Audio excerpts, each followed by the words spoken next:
di dalamnya sampai bila-bila pun. Kenapa Allah melarang? Kerana masjid tersebut bukan dibina atas asas ketakwaan. Sebaliknya pembinaannya demi meruntuhkan kesatuan umat. Justru itu Allah SWT menyatakan bahawa masjid yang sebenar adalah seperti mana yang difirmankan oleh Allah dalam surah At-Taubah tadi.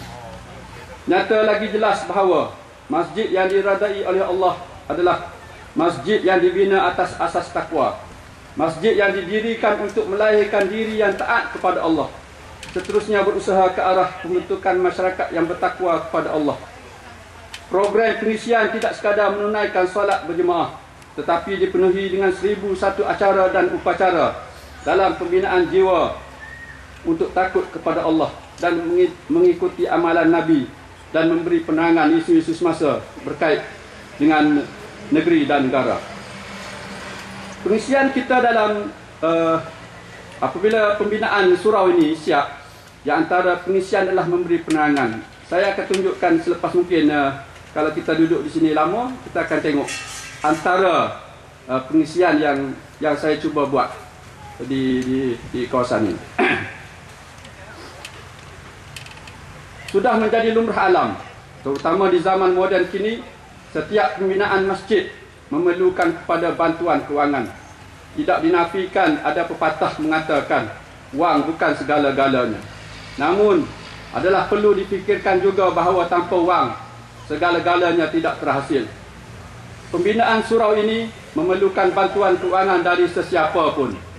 Di samping ia sebagai usaha pembinaan jiwa bertakwa, ia juga merupakan sebagai peluang kepada masyarakat setempat dan di mana-mana sahaja dalam usaha mencari pahala sebagai bekalan di akhirat kelak, iaitu ketika berhadapan dengan Allah Subhanahu wa taala nanti.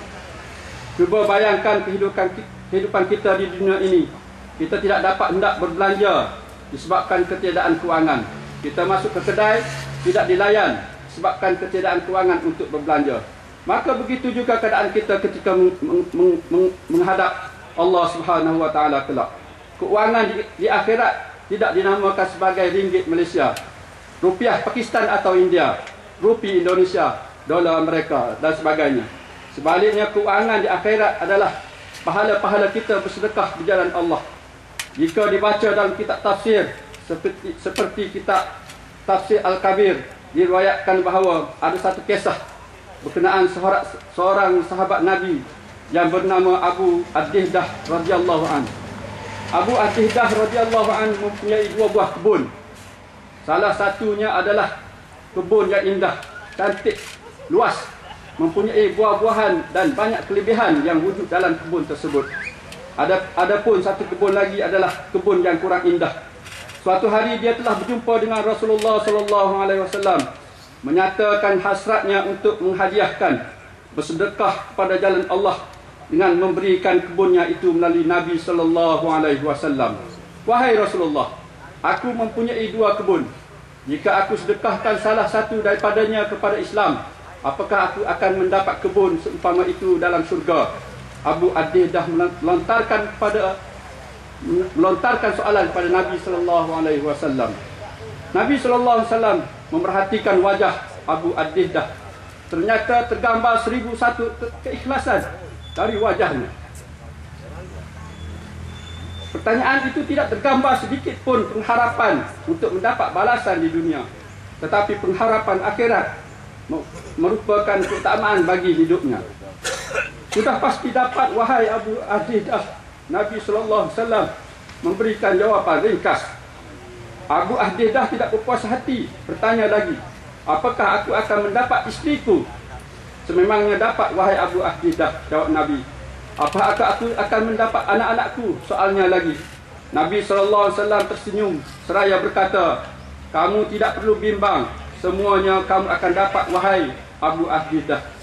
Abu Ad-Dihdah senyum puas apabila mendapat penjelasan daripada Nabi SAW itu. Wahai Rasulullah, aku ingin mensedekahkan kebun yang paling baik untuk Islam. Kebun tersebut telah aku beri nama dengan nama Al-Haninah. Abu Ad-Dihdah menyatakan hasratnya. Dia pun memegang tangan Nabi, mengajak pergi ke rumahnya yang sedang berada dalam kebun Al-Haninah. Dia berjumpa dengan isterinya, memberitahu bahawa mereka terpaksa berpindah. Kerana itu, kerana rumah itu berada dalam kebun Al-Haninah, sedangkan kebun tersebut telah disedekahkan kepada Islam. Apabila diberitahu sedemikian, isterinya hanya menjawab, "Mudah-mudahan Allah memberikan keberkatan kepada kamu, wahai suamiku, dengan apa yang kamu beli." Mereka berdua pun keluar dari kebun tersebut dan menyerahkan kebun itu kepada Rasulullah sallallahu alaihi wasallam. Kejadian itu menyebabkan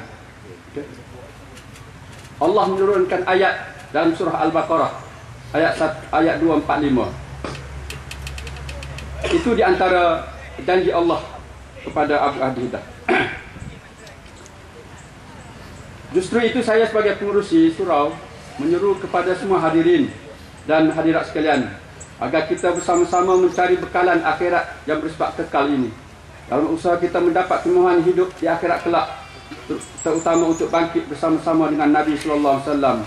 Dan sabda Nabi sallallahu alaihi wasallam yang diungkapkan oleh Dr. Yusuf Qardawi dalam kitabnya Fiqh Keutamaan, wang 1 dirham itu dapat mengalahkan 100,000 dirham. Hadis ini menceritakan seorang lelaki hanya mempunyai wang 2 dirham, kemudian dia bersedekah dengan sekeping dirham, iaitu dia bersedekahkan dengan setengah harta yang dipunyainya, walhal dia sangat berhajat dengan harta tersebut. Dan seorang lelaki lain yang punya harta yang banyak, kemudian dia mengambil dari hartanya 100,000 keping wang dirham untuk disedekahkan. Akhir kata saya ingin ungkapkan satu hadis yang bermaksud apabila mati seseorang insan, maka terputus amalannya, melainkan 3 perkara. Yang pertama sedekah jariah, yang kedua ilmu dapat dimanfaatkan, dan yang ketiga anak yang soleh yang mendoakannya.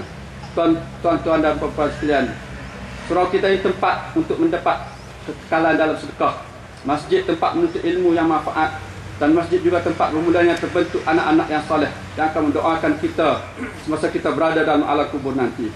Akhir sekali, jutaan terima kasih kepada Tuan Tanah Cikgu Muhammad Noor bin Muhammad Saleh yang telah mewakafkan tanah. Terima kasih Daun Keladi kepada Yang Berhormat Datuk Timbalan Besar, Yang Berhormat Datuk Kemudian Jaafar, Yang Berhormat Cik Abdullah, Saudara Nawawi Haji Adam, Muhammad Yasin, Saudara Kerja PAS Kelantan, Jawatankuasa yang diketuai oleh Cik Jalil, Cikgu Ibrahim, dan penghulu-penghulu mungkin dan lain-lain yang terus lumus menjayakan program sehari untuk ini. Sekian, wallahu a'lam, wassalamualaikum warahmatullahi wabarakatuh.